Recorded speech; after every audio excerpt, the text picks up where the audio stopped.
à vous. Donc je m'appelle Anne du plaisir d'être soi. Je suis pour les étiquettes qui vont pouvoir vous parler, psycho-énergéticienne, coaching. J'ai une formation de base en hypnose, donc je suis hypnothérapeute de formation vraiment de base, hein, c'était il y a plus de 10 ans.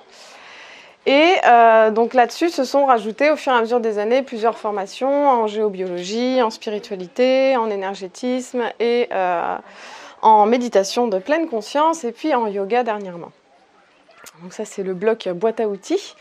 De là a découlé forcément tout un chemin de transformation, forcément avec voilà, l'expérimentation. Donc je suis vraiment quelqu'un qui est beaucoup dans l'expérience. Donc je mets vraiment beaucoup d'énergie pour amener les gens à expérimenter et à enclencher en fait ce chemin de transformation, parce que voilà, nourrir le mental c'est bien, mais c'est pas complet. Et voilà, on peut pas faire que ça. Donc là vous êtes dans une conférence sur pourquoi justement apprendre à méditer ça peut changer votre vie. Donc moi c'est vraiment un axe que j'ai pris il y a quelques années. Et c'est vraiment l'axe que j'ai choisi aussi de mettre en avant au niveau de ma communication. Parce que c'est vraiment un outil qui va ramener l'humain dans son autonomie, donc vraiment à se prendre en main dans son bien-être, à vraiment ressentir ce bien-être à l'intérieur de lui-même. Donc ça c'est vraiment un outil qui est génial, en même temps que ça va clarifier, harmoniser beaucoup de choses. Donc voilà, j'ai pris ce parti pris il y a quelques années.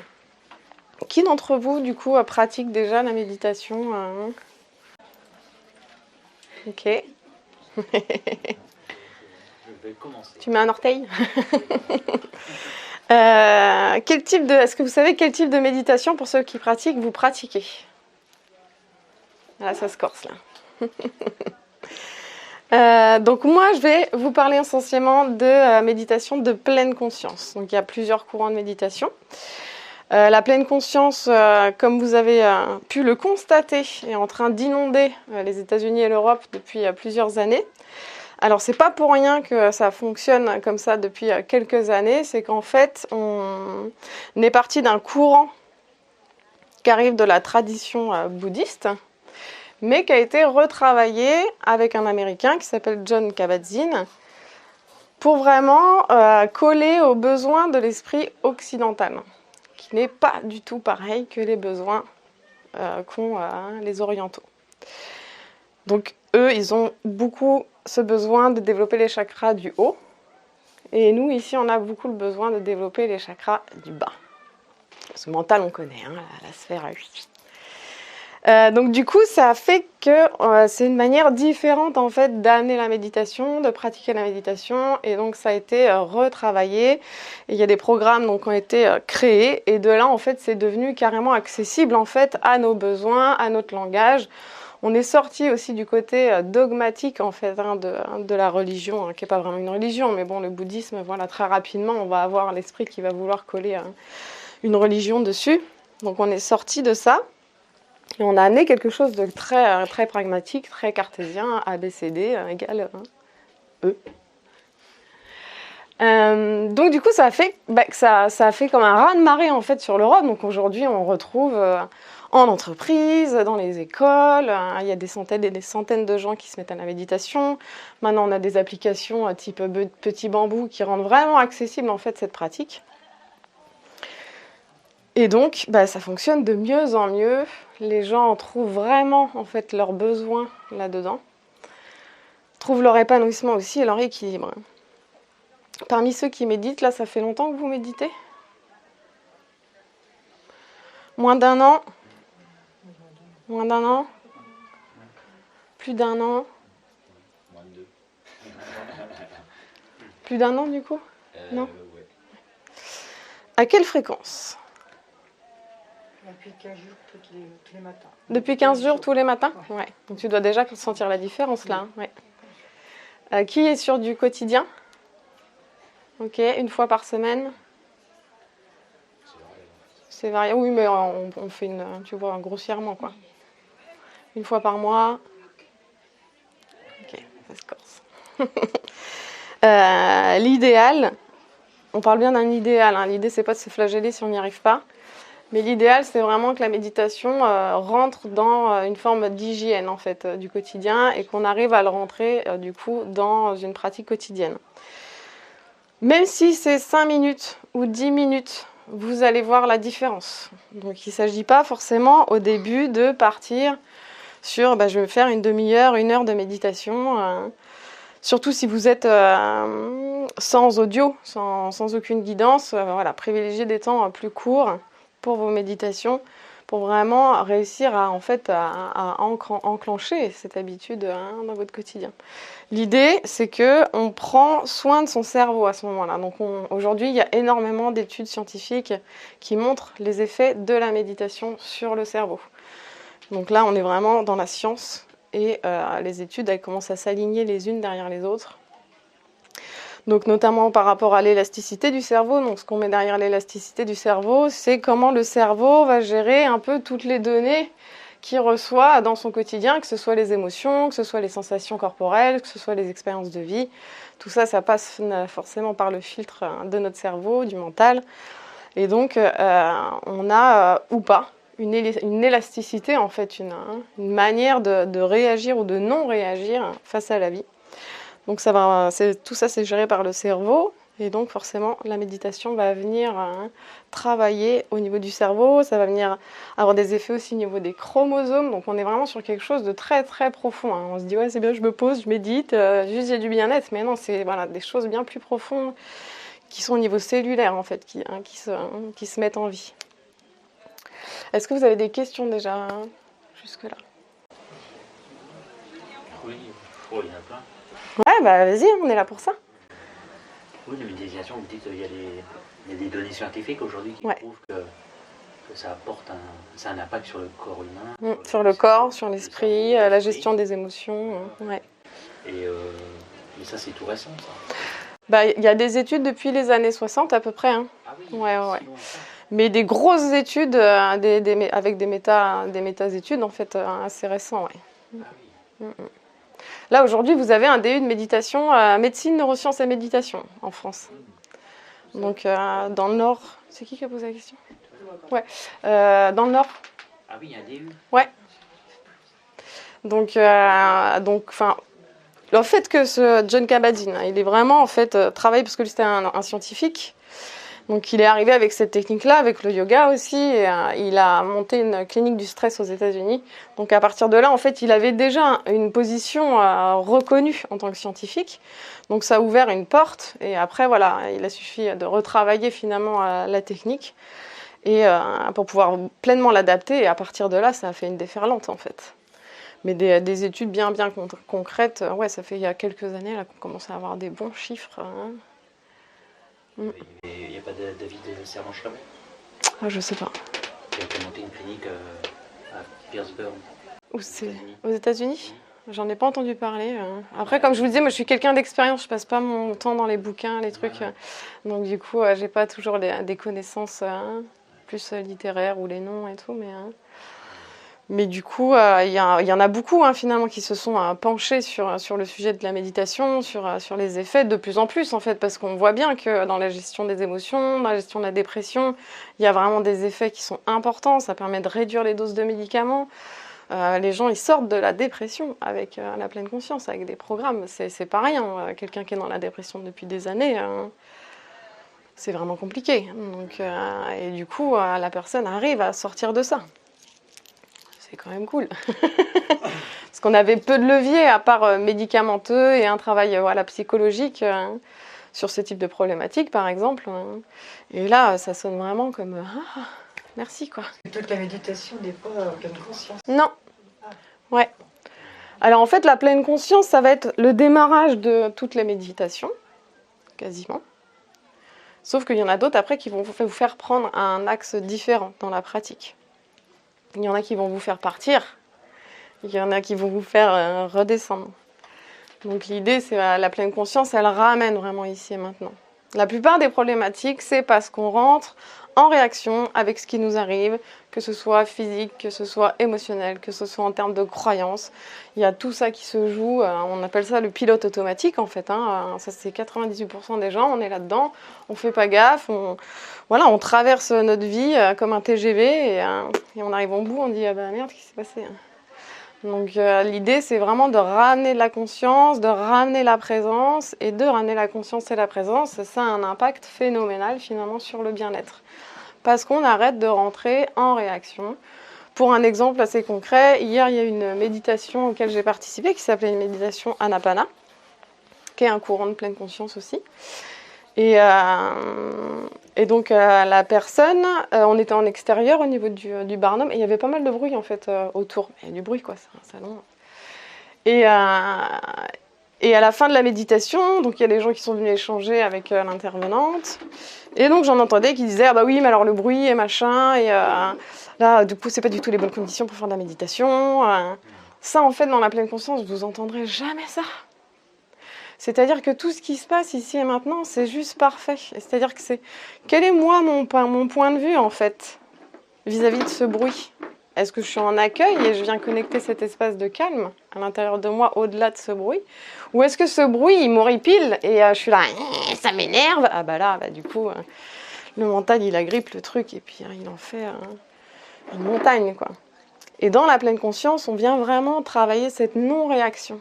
Et cette non-réaction, c'est une perle en fait, parce que ça fait qu'on va arrêter justement d'être toujours en combat en fait avec ce qu'on vit. Ça va venir couper aussi toutes les spirales de protection. Souvent dans le développement personnel et ésotérique, voilà, vous avez vu, il y a plein de pratiquants ici, de pratiquants intervenants. Et souvent quand on arrive dedans, on arrive très vite sur faut que je me protège. Faut que je me protège. Alors c'est les pierres, c'est le gros sel. C'est la bulle. Donc il y a tout un tas de techniques qui fonctionnent. Je ne dis pas que ça ne fonctionne pas, mais c'est juste qu'à un moment donné, en fait, je ne sais pas si vous connaissez cette phrase, sort un bouclier, l'univers sort une épée, sort une épée, l'univers sort un bouclier. C'est-à-dire que c'est action-réaction, en fait. Donc si je me protège, qu'est-ce qui se passe ? L'expérience de l'humain, c'est le libre arbitre. Tu choisis de te protéger, tu as raison. Eh bien, je t'envoie des attaques. Et là, ça peut lancer des spirales où finalement la personne elle passe son temps à se faire attaquer. Bah oui, mais pourquoi ? Parce que ça passe son temps à se protéger. J'ai eu le cas d'une amie qui habitait dans une maison avec son enfant. Et du coup, il y avait tout le temps des présences qui arrivaient, mais non-stop dans la baraque. Et elle n'arrêtait pas, elle faisait venir des géobiologues, des médiums, des machins, des trucs, et ça nettoyait, ça revenait toujours. Et puis à un moment donné, c'était il y a pas mal d'années, j'ai fait donc ma formation en géobiologie quantique et spirituelle, et moi je suis arrivée de cet enseignement vraiment avec cet état d'esprit, no protection, quoi. Pas de protection, parce que si je me protège, en fait, c'est que je suis pas OK avec ce qui arrive. Alors, ce qui arrive, c'est que l'expression de qui je suis. Ah, ça commence à déconnecter. Ce qu'on vit, ce qu'on vit, c'est un reflet. C'est-à-dire, en fonction de la fréquence qu'on va émettre dans notre vie, eh ben, on va avoir soit la fréquence la même, soit la fréquence opposée qui va arriver en face. C'est OK ça pour vous ? Donc c'est en ça en fait, le monde est le reflet, c'est-à-dire qu'en fonction de ce que je vais nourrir à l'intérieur de moi, va arriver des validations, en fait, comme on a toujours, c'est toujours parfait. Et on va expérimenter la pensée de peur qui tourne en boucle depuis 3 semaines dans notre tête, par exemple. Ou enfin voilà, il y en a tout un tas, des croyances limitantes qu'on se répète et qu'on forcément on a expérimenté, donc ont été survalidées. Et ça c'est à l'échelle de vie sur plusieurs dizaines d'années. Donc des fois on a survalidé comme ça des croyances des milliers de fois à l'échelle d'une vie. Donc l'idée c'est quand on prend conscience vraiment que c'est qu'un reflet, on se dit mais alors attends, si c'est qu'un reflet, en fait c'est-à-dire que je peux agir finalement sur ce qui m'arrive entre guillemets, ou en tout cas la manière dont je le vis. Et la pleine conscience, elle va vraiment vous amener à être OK, en fait, avec ce qui vous arrive. Alors on est bien d'accord qu'il y a des moments qui sont agréables et des moments qui sont désagréables. Mais il n'y a pas de positif, négatif. Ça, c'est l'humain qui vient coller une étiquette, ça c'est positif, ça c'est négatif. C'est plutôt agréable ou désagréable, si vous deviez changer votre vocabulaire. Ça me sied ou ça ne me sied pas. Cette expérience, c'est inconfortable au possible, ce qui arrive. Parce que voilà, l'idée c'est que cette expérience, elle est là pour nous faire évoluer, pour nous faire avancer, pour aller vers de plus en plus d'amour, de plus en plus de lumière, et puis ben voilà, enlever toutes ces couches un peu qui filtrent finalement notre amour inconditionnel en fait. Alors je dis pas que je suis dans l'amour inconditionnel, hein, je suis très loin, et c'est ok. Et du coup, c'est aussi s'accepter là, ici, maintenant, comme je suis aujourd'hui. Et c'est pas si simple que ça en fait, hein. C'est là où voilà, c'est un grand jeu de la vie qu'on joue tous, hein. Donc on a tous des problématiques. Souvent je prends l'analogie des jeux vidéo, on a tous des petits boss de fin de niveau, on a tous des niveaux. Donc voilà, et pour chacun, ça va être une configuration différente qui se joue. Et voilà, tel ou tel thérapeute va avoir des clés pour nous, qui va faire qu'on va avoir des prises de conscience, etc., etc. Et puis on lance, c'est un chemin en fait, hein. Il n'y a pas du jour au lendemain, je me lève, ça y est, je suis un être éveillé. C'est plutôt quelque chose qui se fait au long cours, en fait, au fur et à mesure des expériences qu'on va avoir. Vraiment, un des conseils que je peux vous donner, c'est vraiment expérimenter, expérimenter, expérimenter. Je peux pas vous dire autre chose, de toute façon, c'est moi. Mais c'est dans l'expérience, en fait, que vous allez vivre les transformations. Votre cerveau ne peut pas valider quelque chose qui vient de l'extérieur. Il va se dire, ouais, ok, ouais, c'est sympa ce concept, ça me résonne bien.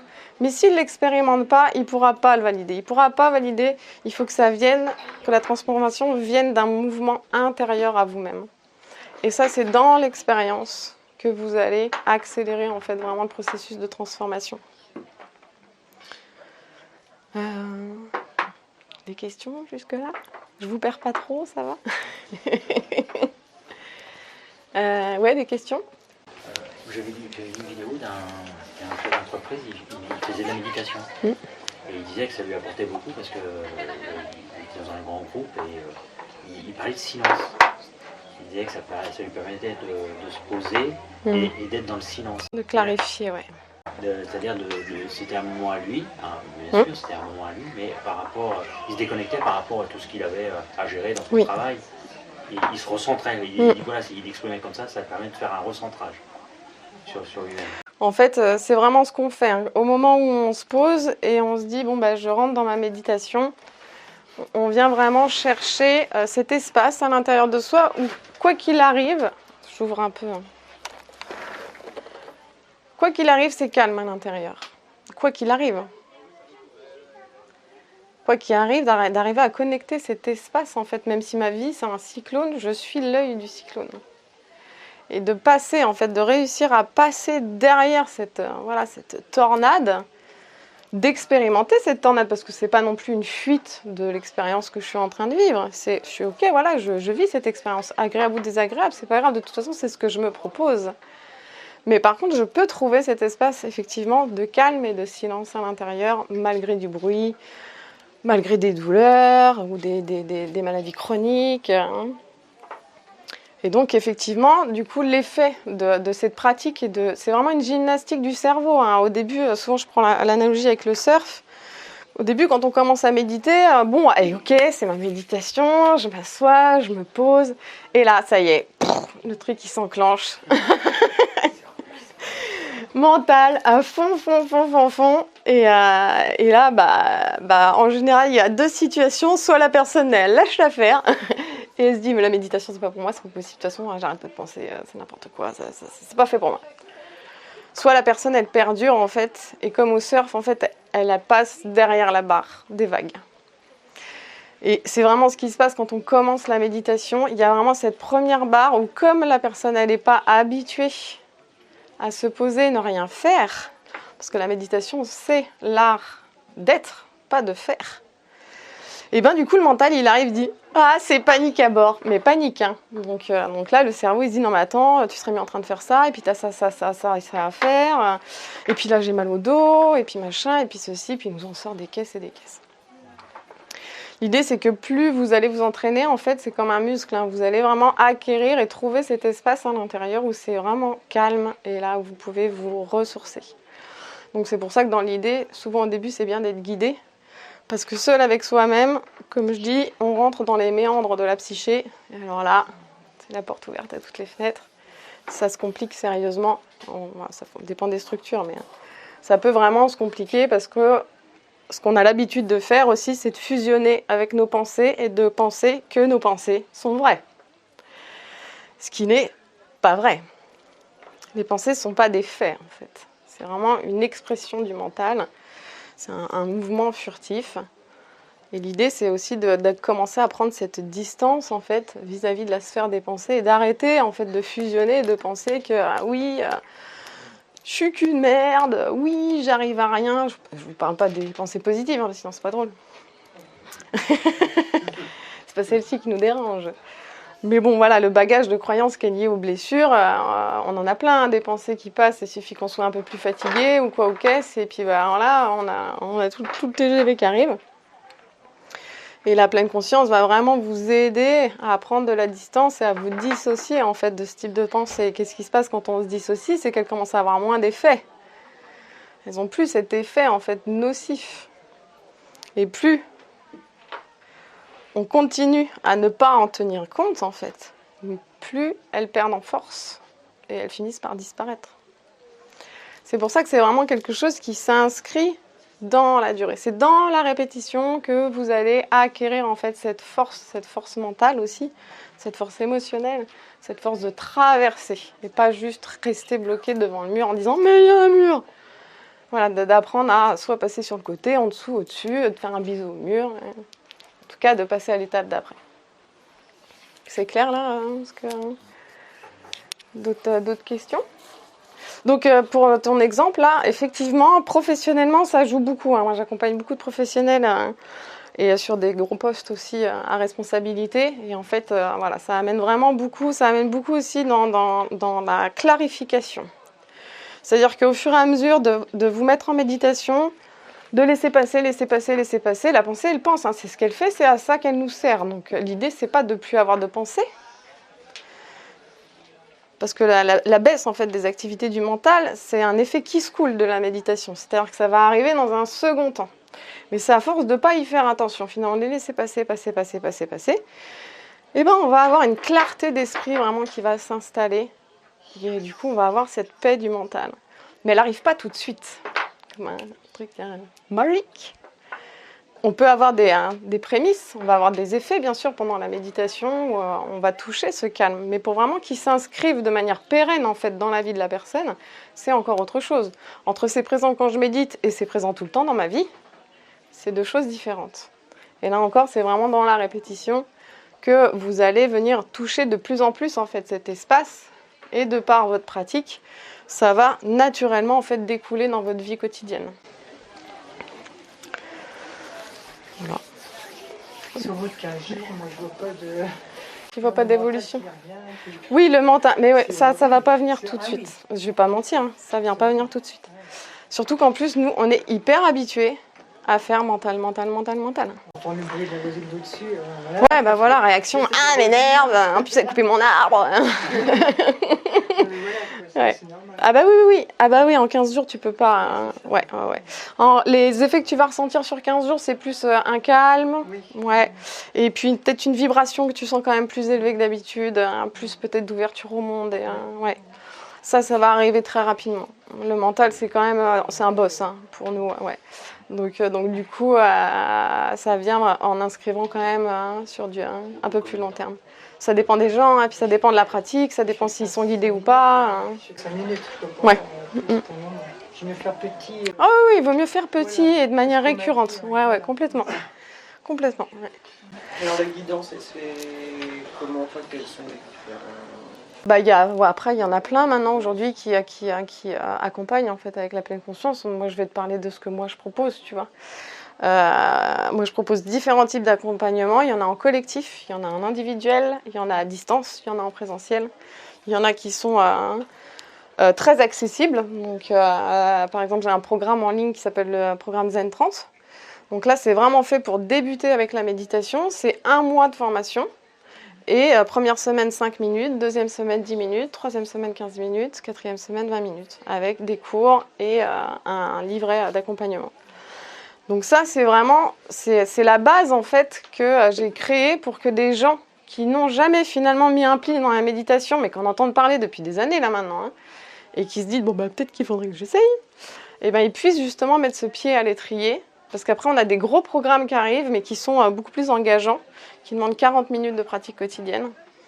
Donc là, c'est des programmes qui vont être beaucoup plus profonds en fait.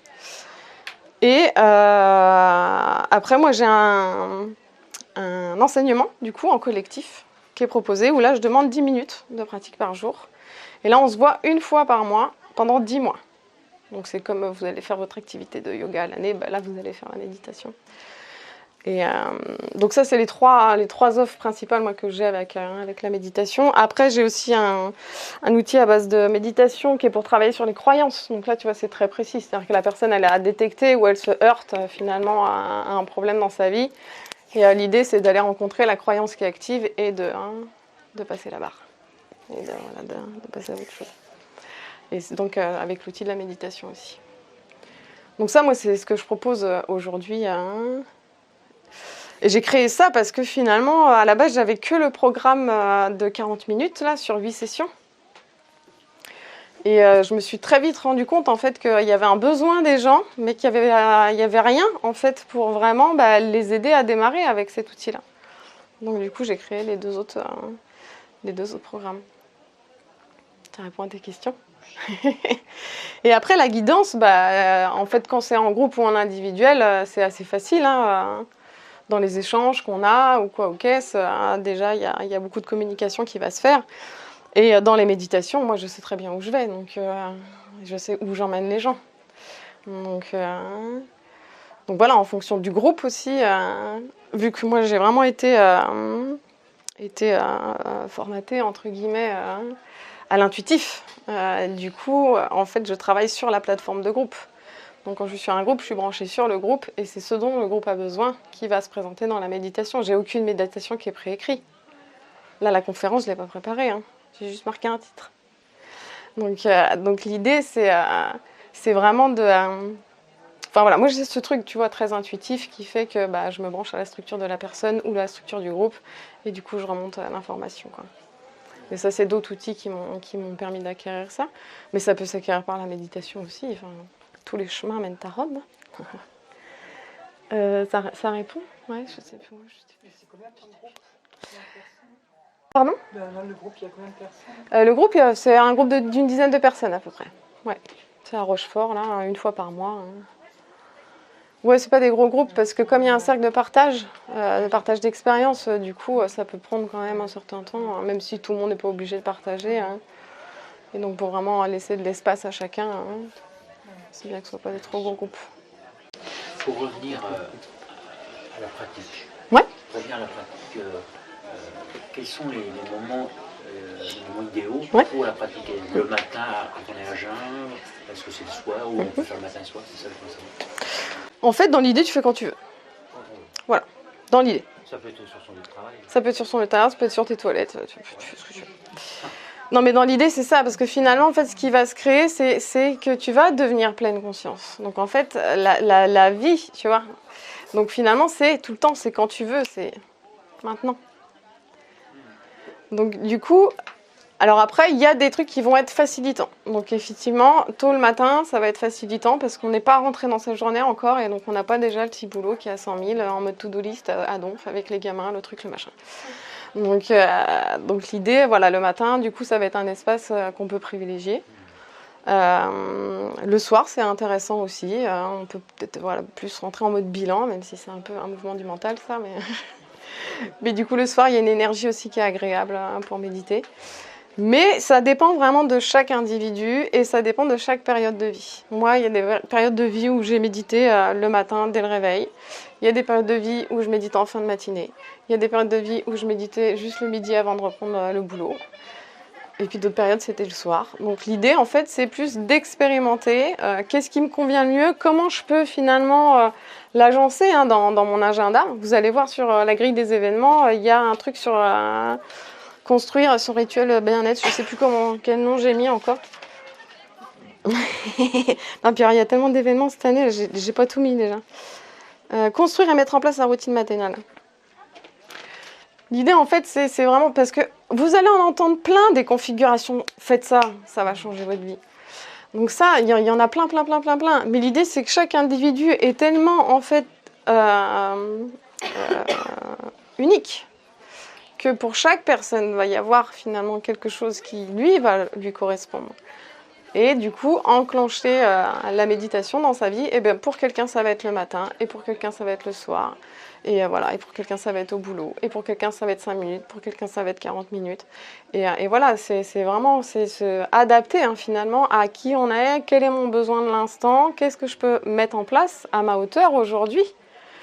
Parce que souvent, on veut tout faire tout de suite, et que là, ça y est, tous les problèmes, ils sont réglés.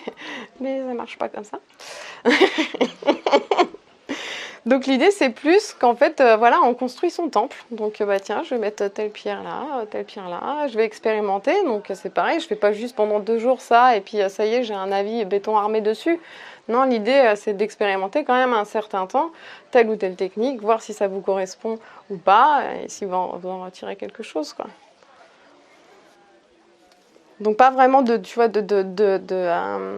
moments vraiment obligés, mais plus un juste à trouver pour chacun, quoi. À expérimenter, oui. D'autres questions?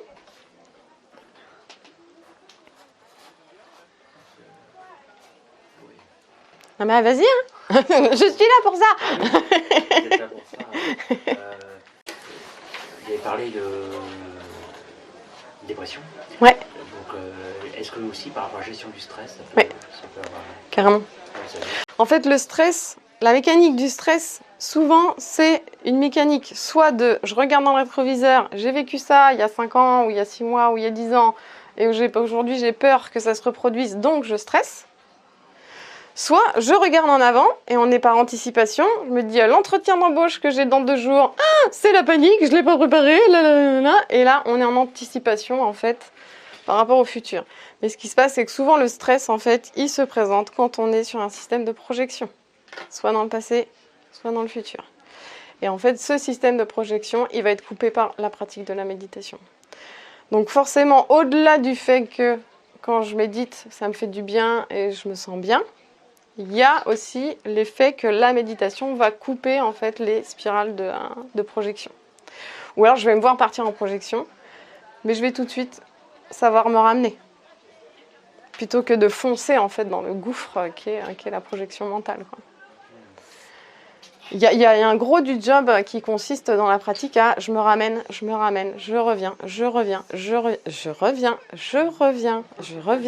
reviens, des centaines de fois par jour. Moi, il y a vraiment un moment en fait dans mon évolution où je me suis ramenée 50, 100 fois par jour. Pas forcément en méditation, juste là. Et du coup, je me levais, mais je sais pas combien de fois dans ma journée.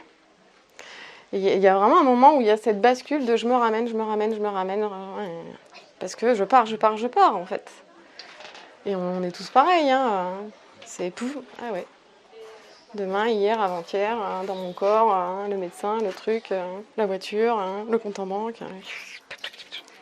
On passe. À quoi? Ramener à une impression de sérénité ou de... Alors, te ramener au présent. Ouais, c'est ce que j'allais dire. Ouais, tu te ramènes au présent. Donc le chemin, un des chemins les plus rapides, c'est je reviens dans mes sensations. La chaise, le sol, les cheveux, les vêtements, la température. Et là, ça vous remet tout de suite ici et maintenant, en fait. Vous sentez comment d'un coup l'énergie elle a switché dans la pièce? Bon, vous sentez peut-être pas, mais moi je le sens. Et du coup, voilà, c'est je me ramène dans le présent, je me ramène. Parce que naturellement, on part.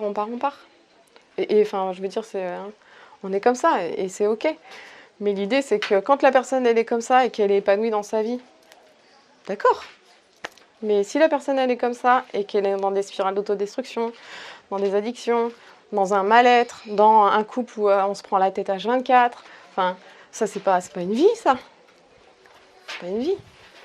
Et la vie, c'est d'être heureux, de se sentir bien avec les gens qui sont autour de nous, de se sentir bien dans nos expériences de vie, d'être en adéquation avec ce qu'on vit par rapport à ce qu'on souhaite à l'intérieur, de clarifier aussi ça, parce que bah oui, mais moi je sais pas ce que je veux faire. Et moi aussi je suis passée par là. Donc bah ok, on va clarifier tout ça, et puis on va harmoniser tout ça, et mettre en vie les souhaits profonds de la personne, pour qu'elle se réaligne en fait. Et si on est face à quelqu'un qui ne serait pas favorable à la méditation, mais on sait que c'est très bien. Ouais. Chacun sa route, chacun son chemin. Alors, il y a deux trucs. Je comprends bien ce que tu veux dire. Toi, si tu bouges, ça bouge. C'est déjà une des clés que je peux te donner. C'est-à-dire que c'est ton compagnon ? Non, c'est ma mère. C'est... Ouais, en plus, sur la sphère familiale. Bonjour. Vous venez pour... Non, je cherche une dame avec des cannes. Ah, c'est pas là. Pas vu. Non.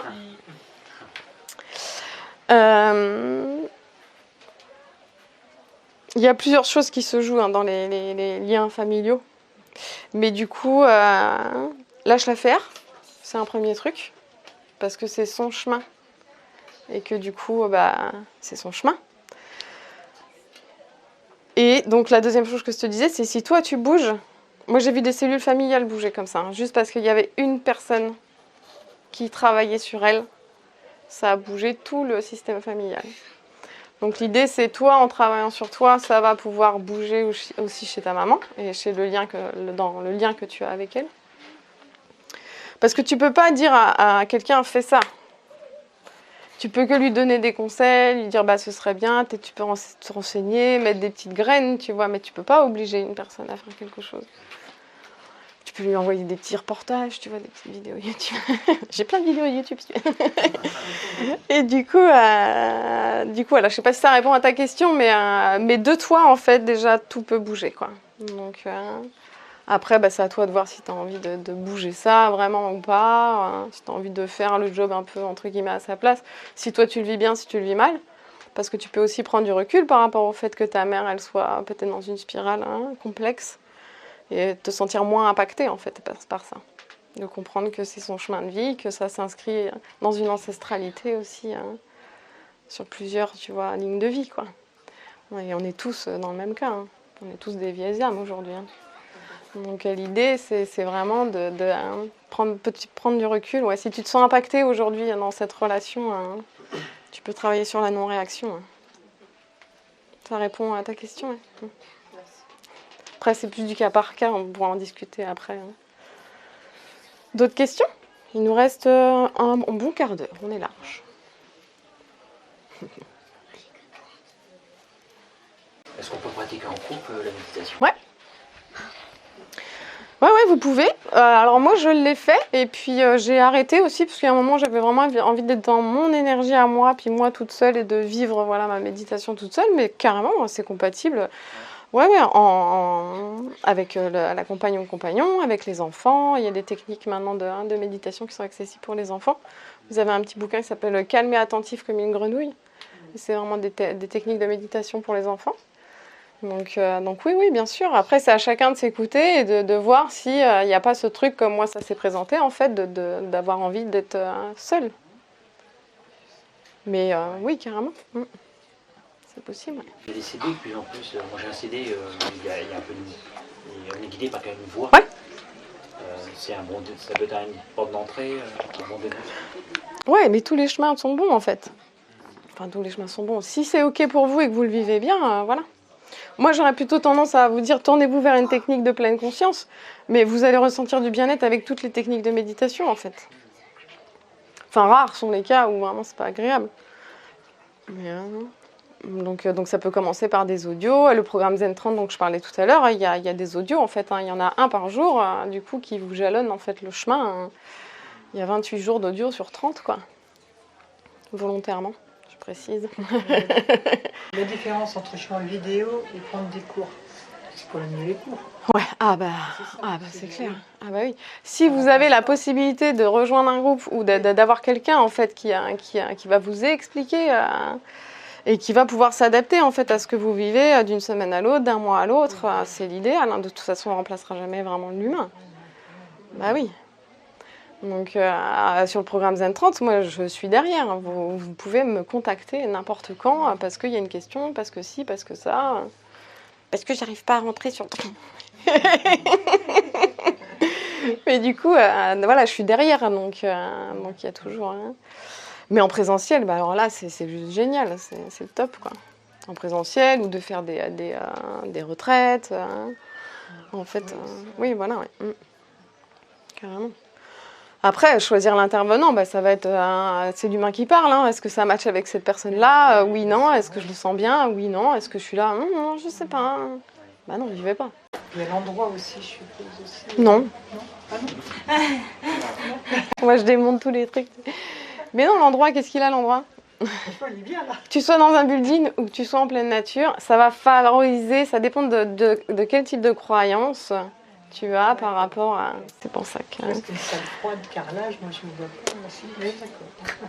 C'est un état d'esprit. C'est un positionnement à l'intérieur de moi. Est-ce que je suis OK avec ça? Donc ça va bien se passer. Est-ce que je suis pas OK? Et en fait, si pour nous, méditer dans un building, ça le fait pas, eh ben ça le fera pas.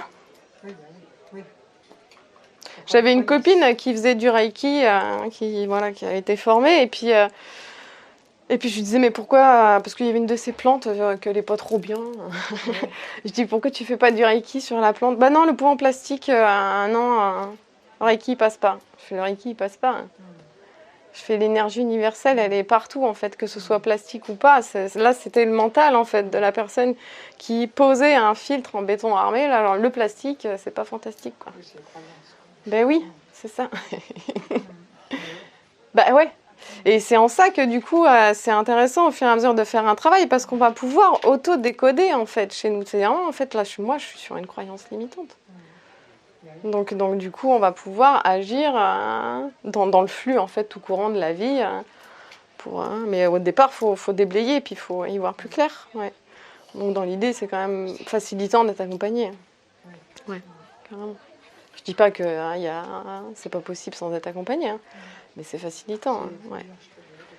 Ouais. Ah bah oui. Puis à rejoindre une dynamique de groupe, en plus, c'est génial. Hein. Vous faites pas de course à Angers?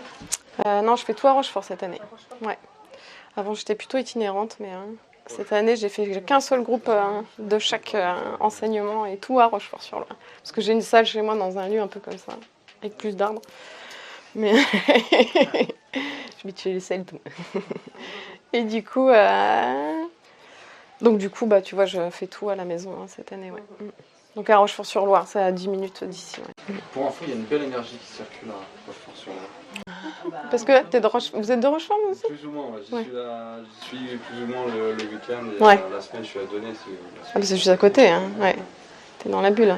Ouais. Mais il y a plein de choses, il y a plein d'artistes. Ah ouais, c'est impressionnant, c'est hyper dynamique, ouais. Ouais. Je pense qu'il y a un lien avec ça aussi. Je sais que moi quand je vais dans l'Alouette, là, juste en dessous le pont, là, je le ressens, c'est comme ça, il y a quelque chose. Je suis arrivé début juillet sur Rochefort et je suis sorti et je sais pas, c'est comme ça, il y a quelque chose. Ouais. Là, je veux juste dire qu'en termes d'énergie, c'est chouette. Ouais, c'est chouette. Ouais. Bah, on est entre la Loire et l'Ouette. Ouais. Surtout la plage, elle est dense. Cette incursion entre la Loire et l'Ouette. C'est sympa. Ouais. Donc du coup, moi, je vais ouvrir que à Rochefort cette année. Ouais. Bah, sinon, après, c'est par Skype et tout. Enfin, tu vois, les accompagnants, je peux les faire à distance. Mais pour les groupes, du coup, j'ai privilégié chez moi. Ouais. Je pratique un peu de yoga, Ouais. Plutôt de l'hatha yoga. Est-ce que, je fais le matin, est-ce qu'il faut méditer avant ou Après. Après le yoga? Ouais. D'accord. Le yoga prépare le corps à la méditation. Ah oui. Ouais. D'accord. Le yoga est fait pour préparer le corps à accueillir l'énergie de méditation, la posture d'assise. Ouais. Okay. Donc, si tu as le choix, plutôt après, ouais. Okay. L'enseignement de yoga que je propose, c'est et yoga et Vedanta, donc la philosophie du yoga et méditation. Et on fait la séance de yoga la philosophie et la méditation dans la foulée, quoi.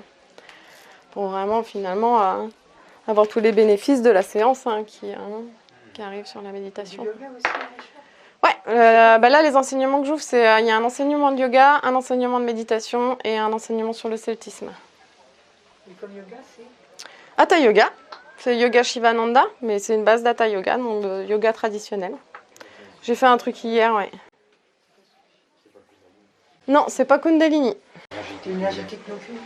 Énergétique. On m'a proposé C'est de quoi faire ça? du yoga, moi, j'ai beau me dire que C'est un nouveau du yoga truc. énergétique ou plus- Yoga énergétique. Moi, je connais pas des yogas qui sont pas énergétiques, en Moi, fait. je beau, on m'a conseillé ça, en fait, je sais pas.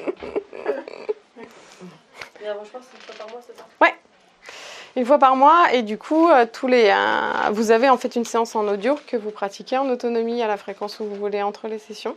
Et puis on avance crescendo comme ça dans l'enseignement au fur et à mesure de l'année. Donc c'est sur 10 mois aussi, de octobre à juillet ou août, je sais plus. Il faudrait que je vérifie les dates. La méditation, ça commence là, dans 15 jours. Là. Il reste très peu de place, donc s'il y en a qui sont intéressés, faut bien me voir. Et puis le celtisme, ça commence début novembre. Donc, voilà. Le celtisme. Ouais. C'est un cycle celtique, du coup, c'est un enseignement que j'ai monté. Donc là, c'est assez profond aussi, parce que du coup, c'est un samedi par mois et c'est du 14h-22h. Donc là, c'est quand même un gros stage. Et donc là, c'est sur 1 an, une fois par mois. Donc on suit le calendrier celtique. L'idée, en fait, c'est que dans le coin, j'avais vu beaucoup de représentants de la tradition amérindienne. Très rapidement, on va arriver dans les huttes de sudation, les trucs. Et du coup, je dis, bah oui, mais moi, c'est pas du tout les énergies sur lesquelles je suis posée. En fait, moi, je suis née en Europe, j'ai toujours vécu en Europe. Ce qui est présent, finalement, spirituellement, la racine, en fait, elle est celtique. Et donc, j'avais beaucoup d'affinités avec le celtisme, leur calendrier, en fait, de saisonnalité et de célébration. Et donc, du coup, cet enseignement a 12 rencontres. Sur les 12 rencontres, il y a les 8 fêtes du calendrier celtique qui rythment les saisons, les solstices et les équinoxes.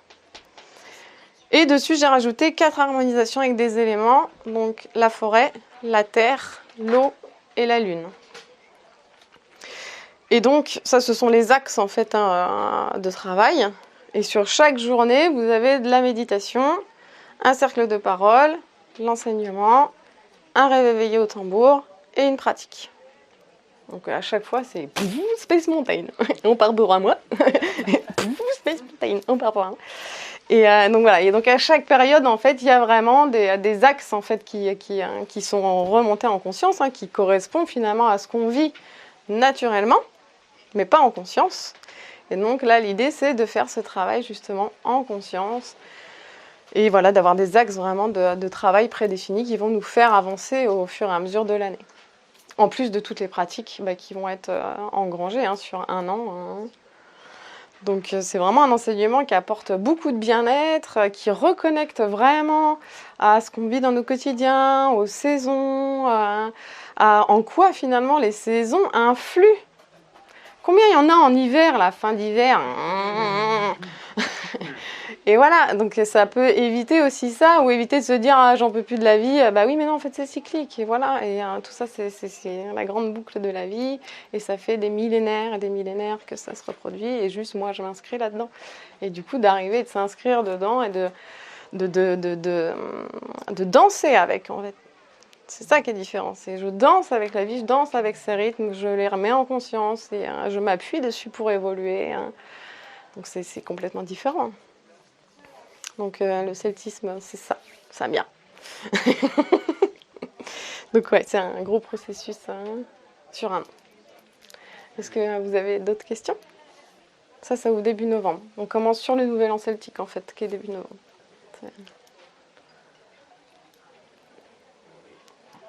Oui, juste, il y a Ouais. pas, comme dans le yoga, plusieurs écoles de méditation. Moi, je veux dire, Bah t'as plusieurs courants.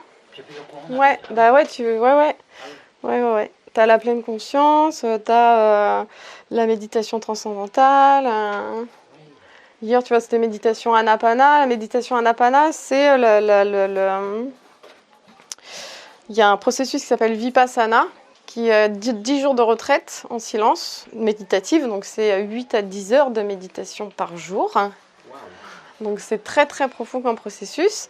Et du coup, les 3 premiers jours, on fait la méditation Anapana qu'a proposé la personne hier, qui est vraiment un type de méditation bien particulier, où on vient essentiellement se focaliser sur l'espace et la respiration au niveau du nez, pendant 3 jours. Donc vous imaginez bien qu'au bout de 3 jours, il y en a plein qui pètent les plombs. Et c'est normal, ça fait partie du processus. Et après, voilà, ça passe à autre chose. Mais pourquoi, en fait? C'est que ça vient ramener ce focus. Ça vient ramener la conscience. Et quand vous faites ça 8 heures par jour, pendant 3 jours, je peux vous jurer que le petit carré d'1 centimètre de votre doigt, c'est l'univers entier. Donc, ça ramène vraiment quelque chose de magique, en fait, dans la vie, quoi. Quand on expérimente. Donc, il y a différents courants de méditation, ouais, carrément. Et puis je te dirais même en fait que tu peux prendre la pleine conscience et chaque pleine conscience va être différente en fonction de la personne qui va l'amener aussi. Bah ouais, forcément chaque personne filtre et amène ses filtres aussi. Donc si la personne elle a super bien travaillé sur elle et qu'elle a déjà déblayé à mort, et ben voilà, on va avoir quelque chose d'assez clair, d'assez limpide. Si la personne elle a encore gros de travail, on en voit plein sur les salons de thérapeutes, il y en a c'est inversé quoi, on a l'impression que c'est le thérapeute qui a besoin d'être soigné quoi. Donc il y a un problème.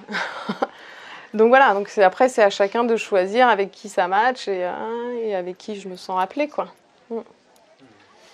Et ouais, et il y a pour rentrer en état de méditation, vraiment il y a bien un chemin à suivre quand même. Oui, il y a des chemins et des techniques, ouais. Ouais, carrément. Et l'habitude. Ouais. Parce qu'il y a plein justement de méditation guidée, de choses, mais jusqu'où alors ça fait toujours du bien, mais jusqu'où on rentre vraiment en méditation, jusqu'où c'est... Alors naturellement, quand on ferme les yeux, en 2-3 minutes, le cerveau bascule sur des ondes alpha. Donc c'est une mécanique naturelle du cerveau. Tu te poses, tu fais la sieste, en 2-3 minutes, les yeux fermés, le cerveau naturellement change de fréquence. Et après, bah, du coup, en fait, ce qui se travaille dans l'hypnose, dans la méditation, tout ça, c'est qu'on prend cet état-là et on vient l'étirer dans le temps. Et après, voilà, il y a d'autres gammes de fréquences au niveau du cerveau qu'on va aller chercher. Vous avez peut-être entendu parler des ondes θ. Le θ healing, c'est ça, en fait. Du coup, on bascule sur encore une autre fréquence du cerveau qui permet d'accéder à un autre niveau de conscience. Donc, les ondes alpha, on est en état de pleine conscience là, ou... État de conscience modifié, les ondes alpha. Ouais. Donc moins dans le... Alors tu as plein d'effets. Dans le mental. T'as plein... Ah, pas forcément. Ouais, on peut quand même être dans le mental, hein, surtout les 2-3 premières minutes où on se pose, tu vois, en général, c'est justement là où ça arrive. Des caddies entiers. Donc l'idée, c'est il y a plusieurs effets. Il y a baisse de la température corporelle, détente corporelle. Attends, je me remonte dans des cours d'il y a 15 ans. Là. Attends, je vois le tableau. Tac, tac, tac. Modification du schéma corporel, la perception que j'ai de mon corps. Repères spatio-temporels aussi, qui peuvent être modifiés. Donc ça, c'est tous les effets d'un état de conscience modifié, hein, enfin, les plus gros, quoi, qui peuvent se présenter. Ils ne sont pas toujours présents, mais ils peuvent se présenter. Hein. On peut arriver dans une méditation, j'ai l'impression d'être énorme, ou j'ai l'impression d'être un petit grain de riz. Donc ça, en fait, c'est le schéma corporel. En fait, le schéma corporel, c'est l'image que votre cerveau a de votre corps. Et donc, du coup, c'est des aires au niveau du cerveau qui ont plus ou moins d'importance. Et c'est ça, par exemple, qui génère la sensation des membres fantômes, les gens qui ont été amputés. C'est-à-dire qu'en fait, le schéma corporel n'a pas été modifié au niveau du cerveau et on a encore des sensations résiduelles comme si le membre était là, parce qu'au niveau du cerveau, il est encore présent, en fait. Donc le schéma corporel, c'est ça. Et donc, du coup, on peut avoir des sensations un peu space, des fois, plus ou moins agréables en fonction des gens, qui sont des effets des états de conscience modifiés. Ouais. Donc, avant les ondes alpha, c'est dans quelle onde? Oh, je sais plus. L'onde alpha, c'est quand même... C'est delta, je crois. Je sais plus. Comme là, on est normal. Tu regardes sur Google? Ah Ouais. Je crois que c'est delta, alpha, theta ou un truc comme ça. Ouais, je sais plus. En fait, à veille, enfin état d'éveil, tu vois, veille, sommeil, c'est des ondes différentes. À chaque fois, le cerveau du coup émet une fréquence différente, quoi. Mais de mémoire, j'ai plus exactement les petites lettres grecques qui vont bien. La fréquence qu'émet l'organisme, quoi. Qu'émet le cerveau. Ah, le cerveau, ouais. Le cerveau, ouais. Le cerveau génère une fréquence électrique, en fait, qui est mesurable. Et en fonction de l'état dans lequel on est, si on est en train de dormir, par exemple, ou si on est réveillé, et puis dans quelle phase de sommeil on est aussi, en fait, le cerveau, du coup, module sa fréquence. Et c'est pas la même électricité qui est renvoyée, quoi. Pas la même fréquence. Tout n'est que fréquence et vibration.